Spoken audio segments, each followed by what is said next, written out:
लोग नारायण लोग राजाओं के, देवताओं के शरीर को प्रभु कहकर पुकारते हैं, परंतु एक दिन वह कीड़ा बिष्ठा या राख का ढेर हो जाता है। इसके लिए जो दूसरे प्राणियों को सताता है उसे अपने सच्चे स्वार्थ या परमार्थ का पता नहीं है, क्योंकि इससे तो नरक में जाना पड़ता है। बातें तो अच्छी कर रही, पर वो नहीं होता है जैसे कि आपको नाना प्रकार की अपनी समस्याएं बताएं और स्वास्थ्य के लिए सजग करें, और जब आप देखिए बड़ा ख्याल कर रहा तब वो अपना मच्छर उड़ाने वाला एक अपना प्रोडक्ट पेश करे। यानी वो जो पूरी प्रक्रिया है उसकी, उस मच्छर के प्रोडक्ट को बेचने के लिए होती। वो आपको लगता है कि हमारे शास्त्र को लेकर बहुत चिंतित व्यक्ति है, कितना बढ़िया जानता है, वह वाली बात है। तो असल में वाणी के द्वारा, अपने कर्म के द्वारा, अपने उस एक्सप्रेशन से आप क्या स्थापित करना चाहते हैं ये बड़ा मायने रखता है। तो ये सब जो कुछ भी कह रही है, पर इसको स्थापित वही करना है कि इंद्र मारा जाए हैं। अब उसके पक्ष में उनके तर्क हैं। मैं समझती हूँ कि इंद्र अपने शरीर को नित्य मानकर मतवाला हो रहा है, उसे अपने विनाश का पता नहीं है। अब मैं यह उपाय करूंगी जिससे मुझे ऐसा पुत्र प्राप्त हो जो इंद्र का घमंड चूर चूर कर दे। दिति अपने मन में ऐसा विचार करके सेवा, शुश्रूषा, विनय, प्रेम और जितेंद्रियता आदि के द्वारा निरंतर अपने पतिदेव कश्यप जी को प्रसन्न रखने लगी। वह अपने पतिदेव के हृदय का एक एक भाव जानती रहती थी और परम प्रेम भाव, मनोहर एवं मधुर भाषण तथा मुस्कान भरी तिरछी चितवन से उनका मन अपनी ओर आकर्षित करती रहती थी।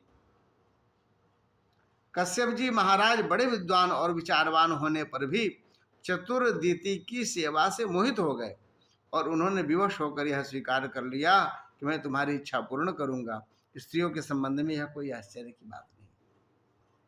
अच्छी सेवा करी और सेवा से संभव हुई, प्रसन्न हो गए।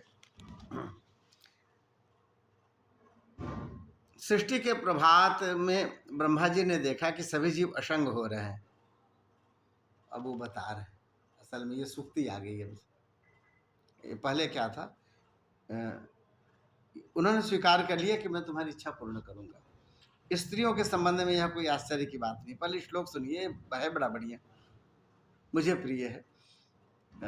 वो कहते हैं बिलोय कई कांत भूतानि भूतानाद्यो प्रजापति स्यम चक्रे स्वदेहार्धम या पुंसाम मतिर्हृता है एवं शुश्रूषितस्तात भगवान कश्यप स्त्रिया प्रहस्य परम प्रीतो दिति महाभिनंदे च। सृष्टि के प्रारंभ में ब्रह्मा जी ने जब सबको बनाना शुरू किया तो क्या देखा, सब जीव असंग हो रहे हैं। जिसको अवसर मिलता है वह ध्यान में बैठ जाता है। ध्यान में बैठ जाता है तो फिर किसी से कोई लेना देना नहीं। उन्होंने कहा अच्छा ऐसे ही बैठोगे। अब उन्होंने क्या किया, स्वयं चक्रे स्वदेहार्धम, फिर उन्होंने आधे शरीर से स्त्री प्रकट की और स्त्री प्रकट की। और जब ही स्त्री प्रकट की तो हुआ क्या, इसमें सीधे लिखा है उसने क्या किया, पुरुष की मति और गति सब अपने ऊपर आकर्षित कर ली। अब जो शांत होकर बैठता था वो दिन भर कमाने में लगा रहता है, कैसे प्रसन्न हो, कैसे घर चले, कैसे वो चले, कैसे घर परिवार हो। इससे घर परिवार की वृद्धि भी हो रही है, ब्रह्मा जी प्रसन्न हो रहे हैं, हमारी सृष्टि बढ़ रही है। यहाँ ये व्यक्ति जो शांत हो गया संग बैठा था परेशान।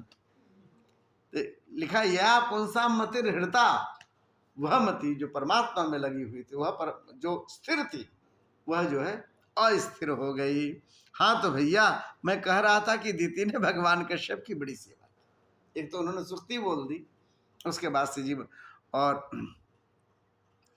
इससे वे उस पर बहुत ही प्रसन्न हुए। उन्होंने दीति का अभिनंदन करते हुए उससे मुस्कुराकर कहा, कश्यप जी ने कहा, अनिंद्य सुंदरी प्रिय, मैं तुम पर बड़ा प्रसन्न हूँ। अच्छा, बरम बरय बामोरु प्रीतिस्ते हम निंदिते, ये जैसा अर्थ है उससे बढ़िया शब्द है संस्कृत में है, श्रिया भर्तरी सुप्रीते कह काम है ये चागम।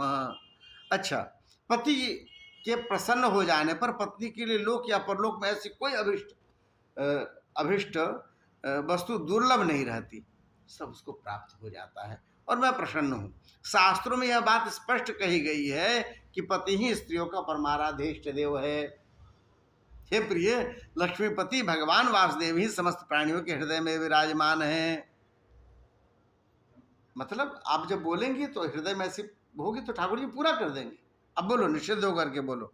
अच्छा, विभिन्न देवताओं के रूप में नाम और रूप के भेद से उनकी उन्हीं की कल्पना हुई है। सभी पुरुष चाहे किसी भी देवता की उपासना करें, उन्हीं की उपासना करते हैं। ठीक वैसे ही स्त्रियों के लिए भगवान ने पति का रूप धारण किया है, वे उनकी उसी रूप में पूजा करती हैं। इसलिए प्रिय, अपना कल्याण चाहने वाली पतिव्रता स्त्रियां अनन्य प्रेम भाव से अपने पतिदेव की ही पूजा करती हैं, क्योंकि पतिदेव ही उनके परम प्रियतम आत्मा और ईश्वर हैं। कल्याणी, तुमने बड़े भाव से भक्ति से मेरी वैसी ही पूजा की है। अब मैं तुम्हारी सब अभिलाषाएं पूर्ण कर दूंगा। असतियों के जीवन में ऐसा कौन अत्यंत दुर्लभ है? असतियों के जीवन में काम असती नाम सुदुर्लभम। हम फिर से इसको पढ़ जा रहे हैं, अशुद्ध हो रहा था।